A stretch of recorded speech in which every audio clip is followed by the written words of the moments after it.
Magandang araw sa lahat. Ngayon ay ating tatalakayin ang La Solidaridad.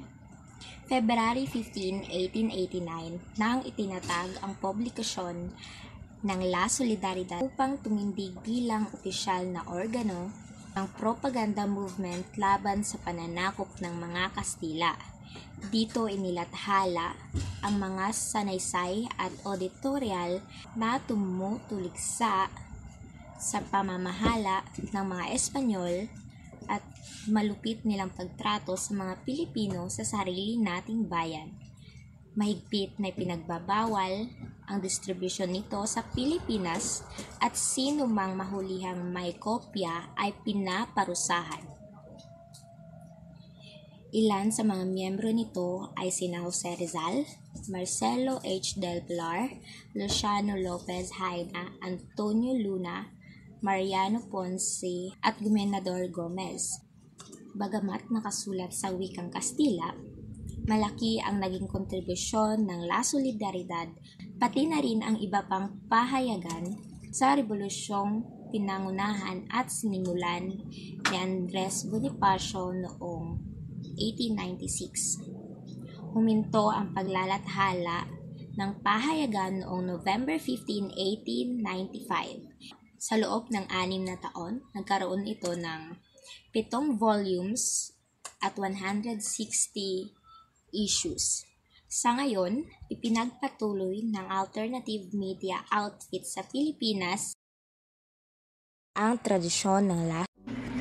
Alright, yeah, good day everyone. So for this one, I will be take over the part of Linares since Linares is not yet arrived in his home. So for this one, I will be discussing about the highlight and what happened about Garciano for that. So Garciano ignited the sport in 1888. So he founded the La Solidaridad, a newspaper that would echo across the oceans and the mountains. So it pages the breath life into the propaganda movement. So siya ang reason why the propaganda movement, one of the reason why propaganda movement arrived or nag-abot.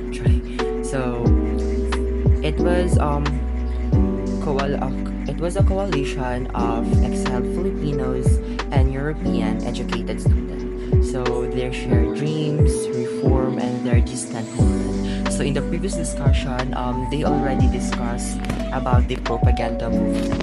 So also, Jose Rizal, a polymath and visionary, lent his pen to La Solidaridad. So his words flowed like a river, carving path through ignorance and apathy.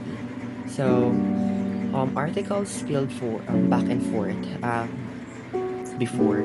So there's eloquent pleas for justice, calls for education, and demand for dignity. So the ink of Jose Rizal soaked into the paper, but its impact reached far beyond. So naabot yun siya sa mga higher authority before. So right now I will be discussing the highlights of La Solidaridad, why it is important back then. So La Solidaridad gave a peaceful advocacy for political and social reforms, and also describing the Philippine situations and proposing solutions towards the country, and opposing reactionary forces, promoting liberal ideas and progress for the better future of the community, and also aiming for the legitimate aspirations of Filipinos. For that, yeah, that's all.